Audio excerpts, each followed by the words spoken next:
So Bjørn Inge, thanks for visiting. Sure. You're the reason I'm here, actually. I'm his inspiration. Yeah, absolutely. So, you tell us a bit about Smirnoff and what is Smirnoff and what did you do with Smirnoff? And when was it? I came from America in '88, wanted to buy a bus and make it to a caravan and travel around Europe.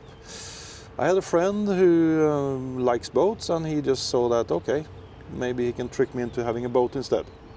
So we bought an old Norwegian skøyte fishing boat. Yeah, traditional Norwegian wooden boat. Fishing boat. Yeah. Tore it down, so it was just a hull and part of the front deck left.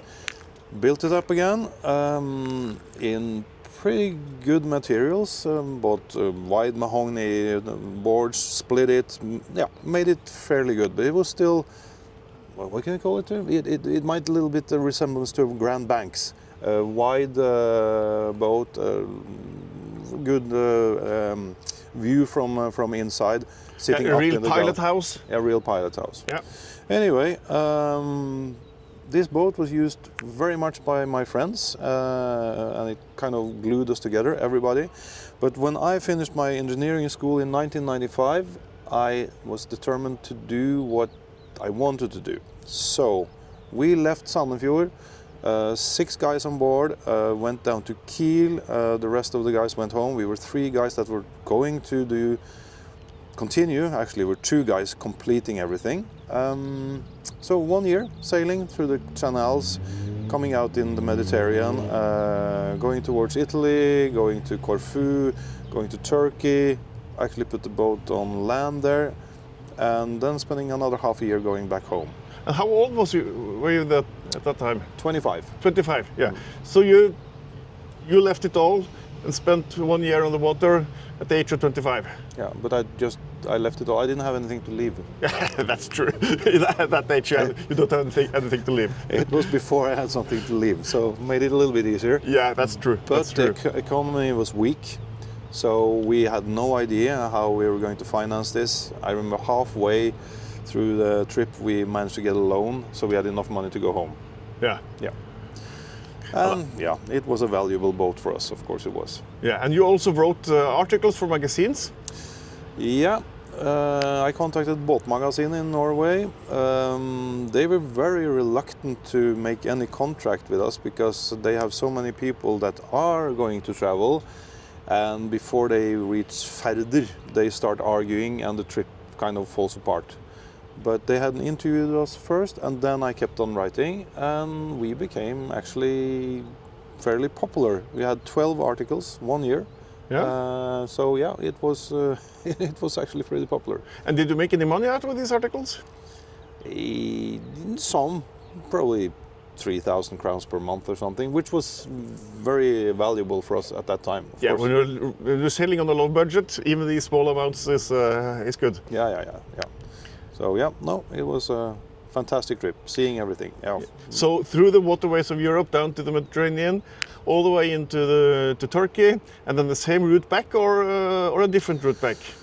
No, we ended up taking more or less the same route because we were thinking about going Donau up. You can go through Yugoslavia and all of this and connect up in Germany. But it was right after the civil war in Yugoslavia. So a little bit unsafe. Yeah, so you took the safe route instead of the scenic route. Yeah. It was pretty scenic. We've been going through the channels made by Napoleon, hand manually driven locks. Jeez Louise. I remember on 5 kilometers we had 93 locks to pass. And you need to open them yourself? Yeah, there was one gatekeeper, but we had to do the other side. So yeah, it was fairly heavy. Yeah, but very good. I love going through the canals and the rivers. That was amazing. Yeah, and you can come with this boat and straight into the middle of a busy town, and you live this relaxed life in 3-4 knots while people are rushing around going to work. That is if you are on a river. Yeah. If you're on a canal, the canals are industrial, so they're usually in the back streets. Yeah, that's true. I've done that same route myself a couple of years later than you, and that's true. The canals, man-made, straightforward. You see nothing, there's nothing interesting, and then they come out to the rivers, and it's really beautiful. Yeah, because that's where the town is built around the river. Yeah, the old town. Yeah. But it was very interesting because this was in '95.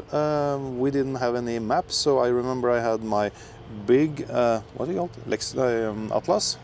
It was a book made for going by car through Europe. No, the one we had was a world atlas. The world atlas. Showing the whole world.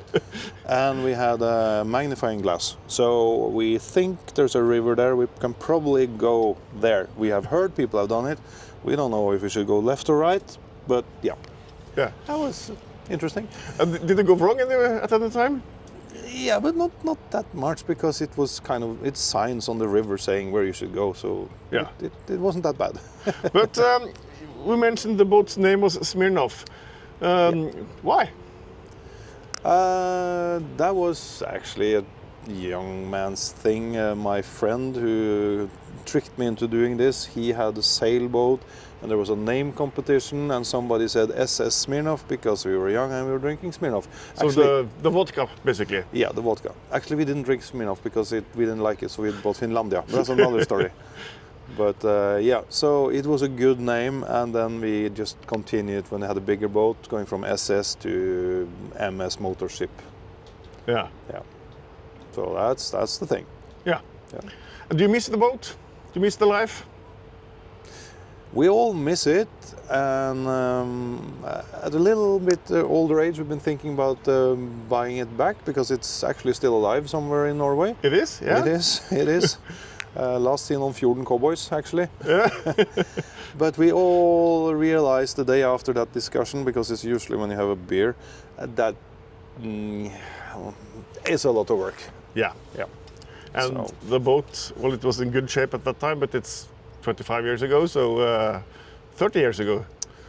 30 years ago, but actually it's like my friend says, it's probably made of titan on Kevlar because it still looks pretty good. Yeah. Yeah. So mahogany inside. Yeah. No, it's actually pretty good.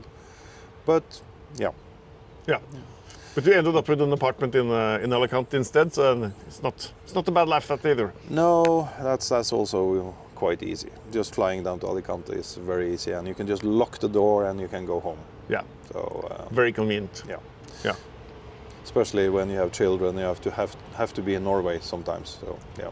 But Yeah, still. and you went on this trip before you got a wife and kids and all the career and everything, and then suddenly after 30 years you're finished with the wife and kids and the career, and then things open up again. Yeah, then you can always find a friend who has a boat in Gibraltar. Yeah. Do you know any kind of person like that? Yeah. Yeah. You Yeah. do? Yeah, I do. Sounds great. Yeah, it's very smart, very good. Yeah. So thanks for reminding us. All Norwegians know about this boat, Smirnoff, and all people my age remember these articles in the magazines where you wrote about this boat, this trip, and you planted some seeds that. People now are living the dreams because of that journey you had back then. So That sounds a little bit fantastic, but thank you. Yeah. Mm-hmm. yeah, Yeah. that's how it is. That's how it is. Okay. So yeah, thanks. Sure. Thank you. I think we made this video quite good as well. We're actually quite good at this. We should try to live on this. We should start a YouTube channel and live on this. Sit just in the back of the boat and tell the whole stories. Now we have 2 beers. It's okay. Maybe 3. I remember writing these magazines, articles for magazines. I didn't know what to write. So it was kind of hard. So on board we had the saying, forfatterwhisky, a writer's scotch. Yeah. So Terje, my co-man or whatever, co-pilot, co-traveler, he came with a writer's whiskey? Yeah, writer's whiskey when I started writing. And he knew that this was money for him, so he better give Bjørning the inspiration that was necessary. Yeah. So 1 whiskey, and it's a little bit hard, and then it's kind of, starting that, it's kind of funny. And then he came with the second one, and I'm writing good. And then he came with the third one, and the day after, You can see where the third one was consumed, and it was just delete, delete, delete. Let's go back to the second one, and we'll stop there. Yeah.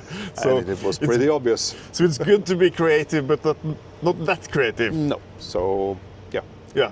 But okay. So you're telling me now, 30 years later, that all these stories that we read were not completely true? They were true, because I was pretty exact about that. I had a diary, and I was like, if I say a church tower is so and so tall, I checked it, because I didn't want to be kind of caught saying something stupid. But I did write stories that were not educational. It was more what happens when you meet somebody in the bush outside of Toulon in the river, and he's from Australia, and we share 3 liters of red wine. Yeah. And nobody can actually prove if it was true or not. So yeah. Yeah. Yeah, but yep, they were they were true. And they were inspirational. They obviously. Yeah. So thanks again. Yeah, sure. Did you like this video? Please give it a thumbs up, subscribe to the channel, and leave a comment down below if you have any questions. Thanks for watching.